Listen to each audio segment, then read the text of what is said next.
Good morning viewers, my self doctor Anuja Saini. आज हम second year के अंडरस्टैंडिंग द सेल्फ पेपर के अंतर्गत संप्रेषण को प्रभावित करने वाले मनोवैज्ञानिक, सामाजिक और संगठनात्मक जो कारक हैं उसकी स्टडी कर रहे हैं और ये इसका फोर्थ पार्ट है। और इस फोर्थ पार्ट के अंतर्गत हम सामाजिक कारक और भाषा संगठनात्मक कारकों के अंतर्गत जो है भाषागत कारक या भाषाओं की दृष्टि से जो संप्रेषण है, किस प्रकार से भाषा के अंदर हम जो भी उच्चारण के लिए उपयुक्त वर्णाक्षर है उनका किस प्रकार से ऑर्गेनाइज करते हुए हम संप्रेषण करते हैं, उनकी स्टडी करेंगे। तो इसे मैं सबसे पहले लिखती हूँ यहाँ पे, ऐसे तो पाठ में कर देती हूँ मैं। ये आता है सामाजिक कारक। तो सामाजिक कारक जो हमारे संप्रेषण को प्रभावित करते हैं, तो संप्रेषण जो है वो अपने विचारों, भावनाओं, तथ्यों, सूचनाओं आदि को दूसरे व्यक्तियों तक आदान प्रदान करने या विनिमय करने की एक प्रोसेस है। तो संप्रेषण के माध्यम से जो हमारा समाज है, अब इस समाज का जो होता है हमारा सामाजिक संगठन होता है और इस सामाजिक संगठन में रह करके ही व्यक्ति जो है वो क्या है, संप्रेषण करता है। तो सामाजिक संगठन के जो है उसके अंदर हमारी सामाजिक मान्यताएं हैं,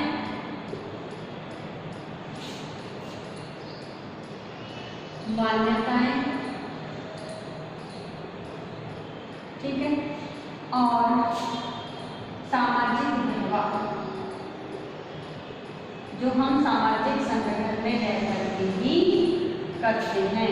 तो ये जो हमारे सामाजिक संगठन है जिसके अंदर अपनी सामाजिक मान्यताएं होती हैं, सामाजिक व्यवहार होते हैं जो विभिन्न समाज के लोगों के द्वारा किए जाते हैं। तो ये सामाजिक और सामाजिक मान्यताएं और सामाजिक संगठन के अंतर्गत किए जाने वाले व्यवहार का एकमात्र साधन जो है वो हमारा है संप्रेषण। क्योंकि हम हमारे जो भी सामाजिक मान्यताएं हैं, रीति रिवाज है, विश्वास है, मूल्य है, इन सभी को जब हम हमारे व्यवहार में प्रयुक्त करते हैं तो इसे हम व्यक्त करने के लिए या व्यवहार को भी प्रदर्शित करने के लिए हम संप्रेषण का ही प्रयोग करते हैं। अब इस जो व्यवहार है, इस संप्रेषण का जो संबंध है, अब इसका संबंध किससे होगा? भाषा से होगा, क्योंकि बिना भाषा के हम क्या है, संप्रेषण नहीं कर सकते। तो भाषा से जब इसका संबंध होता है तो हम जो जितने भी हमारे व्यवहार हैं, अब इन व्यवहारों को क्या करते हैं हम, जो समस्त व्यवहार है वह सामाजिक संदर्भ में हम संप्रेषित करते हुए सामाजिक संदर्भ में उल्लेखित करते हैं। तो इन सभी जो व्यवहार हैं वो सामाजिक संदर्भ में ही होने चाहिए और सामाजिक संदर्भ में ही जब ये व्यवहार होते हैं तो इन्हीं व्यवहारों को हम भाषा के द्वारा व्यक्त करते हैं, ठीक है। तो इस प्रकार से जो अब आता है हमारा भाषाई दृष्टिकोण। अब बिना भाषा के तो हम हमारे सामाजिक व्यवहार है, सामाजिक मान्यताएं हैं, हमारे मूल्य हैं, जो इस सामाजिक ऑर्गेनाइजेशन के अंतर्गत होते हैं, तो इन्हें हम बिना भाषा के तो प्रयोग नहीं कर सकते। तो भाषाई दृष्टिकोण के आधार पर हम क्या करते हैं, भाषा का प्रयोग करते हैं और भाषा के प्रयोग के द्वारा ही हम क्या करते हैं,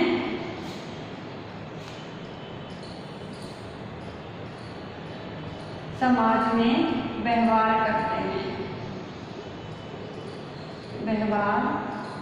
करते हैं, और इस व्यवहार के माध्यम से ही जो है हमारे समाज का गठन और विकास होता है, समाज का गठन प्लस हमारा समाज का विकास होता है।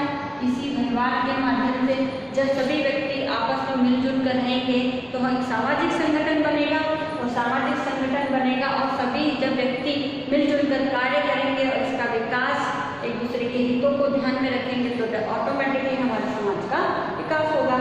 अब इस विकास के द्वारा जो हमारे समाज की संस्कृति है, क्योंकि इस संस्कृति का भी विकास होगा।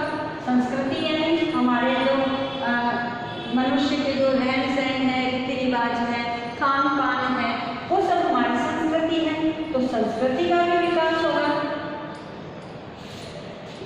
इसका भी विकास संभव है।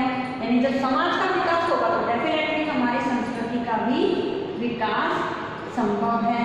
तो इस प्रकार अगर समाज के अंदर हमारे सामाजिक संगठन ना हो और इस भाषाई दृष्टिकोण ये क्या है, ये हमारा संप्रेषण ही है। तो इस संप्रेषण के द्वारा ही हमारे समाज का गठन होता है, उसका विकास होता है। जब समाज का गठन होता है तो संस्कृति भी उसमें अपने आप को सुरक्षित महसूस करती है, अन्यथा समाज का गठन ना हो और विकास ना हो तो संस्कृति के अभाव में जो है हम अगर संप्रेषण ना हो तो ना तो समाज होगा और ना ही हमारी संस्कृति होगी। क्योंकि जब तक हम संप्रेषण नहीं करेंगे, अपने व्यवहार नहीं करेंगे और व्यवहार के माध्यम से हमारे समाज का गठन नहीं होगा, विकास नहीं होगा, तो समाज और संस्कृति की कल्पना भी नहीं की जा सकती। अब दूसरा जो कारक आता है वो संगठनात्मक कारकों के अंतर्गत ये सभी जो हमारे हैं, चाहे वो हमारे मनोवैज्ञानिक जो कारक हमने पिछले वीडियो में तो पढ़े और इस वीडियो में हम सामाजिक कारकों के बारे में पढ़ रहे हैं, और सामाजिक कारक के साथ साथ हम भाषाई दृष्टि से इन तीनों का जो ऑर्गेनाइजेशन है यही संगठनात्मक कारक है, जिसके माध्यम से क्या होता है, हमारे संप्रेषण होता है और इन्हीं कारकों के द्वारा ही संप्रेषण भी प्रभावित होता है। अब इसमें हम लेते हैं भाषाई दृष्टि से। अब जो भाषाई दृष्टि है, अब इस भाषाई दृष्टि में क्योंकि भाषा के लिए हम क्या करते हैं, बोलते हैं, उच्चारण करते हैं। तो अब इसका भी अपना वैज्ञानिक स्वरूप है, क्योंकि हम वैज्ञानिक भाषा को लेकर के भी उसकी जो संरचना है उसका भी एक साइंटिफिक पैटर्न चलता है, सीक्वेंस चलती है। तो वैज्ञानिक दृष्टि से विवेचन करते हैं, विवेचन करते हैं। और इस भाषाई दृष्टि से जब हम भाषा का प्रयोग करते हैं तो भाषा के अंदर यादृच्छिक यानी हम यादृच्छिक ध्वनि प्रतीकों का प्रयोग करते हैं, प्रतीकों का प्रयोग करते हैं, जो कि हर एक स्वर जो हम बोल रहे हैं उसका पर्टिकुलर एक प्रतीक होती है ध्वनि की, और इस प्रतीक के माध्यम से जब हम किन्हीं पर्टिकुलर अक्षरों को बोलते हैं तो पर्टिकुलर ध्वनि प्रतीकों का प्रयोग हम यादृच्छिक अपने हिसाब से हम चयन करते हैं, और चयन करने के बाद ही हमारी भाषा होती है। और भाषा के अंदर हम क्या करते हैं, इस भाषा के माध्यम से ही जब हम इन यादृच्छिक ध्वनि प्रतीकों का जब प्रयोग करते हैं तो हम अपने विचारों का आदान प्रदान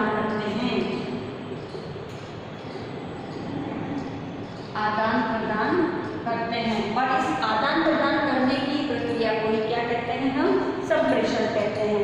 और इस संप्रेषण के द्वारा जो है यही क्या हुआ, संप्रेषण।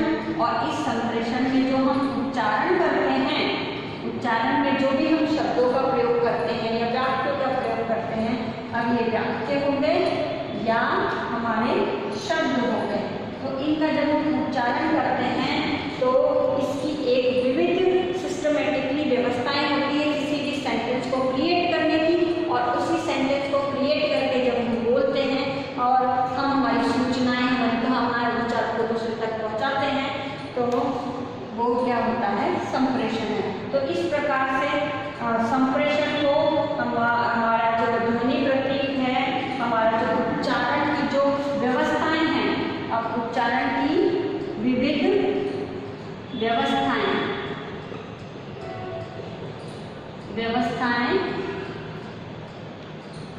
तथा संप्रेषण पर बल। यानी ये जो व्यवस्थाएं हैं, इन व्यवस्थाओं के आधार पर ही हम शब्दों को बोलते हैं, वाक्यों को बोलते हैं, उनका उच्चारण करते हैं और इस उच्चारण के आधार पर ही क्या करते हैं, फिर हम हमारे संप्रेषण करते हैं और संप्रेषण जो है फिर हमारे भाषागत जो कारक है, जो व्यवस्थाएं हैं, वो हमारे संप्रेषण को प्रभावित करती है। तो इस प्रकार आज के इस वीडियो में हमने इन दोनों कारकों की डिटेल में स्टडी की। अब नेक्स्ट में संप्रेषण से रिलेटेड ही हम जो है मैटर की स्टडी करेंगे, जो नेक्स्ट वीडियो में होगी, जिसमें हम संप्रेषण चक्र के बारे में स्टडी करेंगे।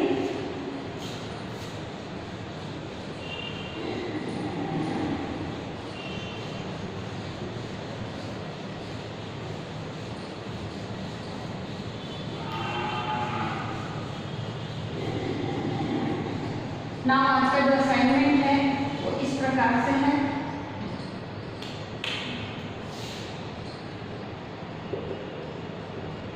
इस असाइनमेंट के अंतर्गत आपको एक क्वेश्चन दिया जाता है जिसमें सामाजिक एवं भाषा दृष्टि से संप्रेषण को प्रभावित करने वाले कारकों को स्पष्ट कीजिए। संप्रेषण को प्रभावित करने वाले कारकों को स्पष्ट कीजिए। इसके अंदर हम इस कारकों को स्पष्ट करेंगे। साथ ही इस कोरोना महामारी के दौर में आप अपने घर में रहिए, सुरक्षित रहिए, जहाँ तक हो सके सेफ रहिए। राज्य सरकार के द्वारा सारी गाइडलाइन का पालन कीजिए। आई होप ये वीडियो आपके लिए यूजफुल होगा।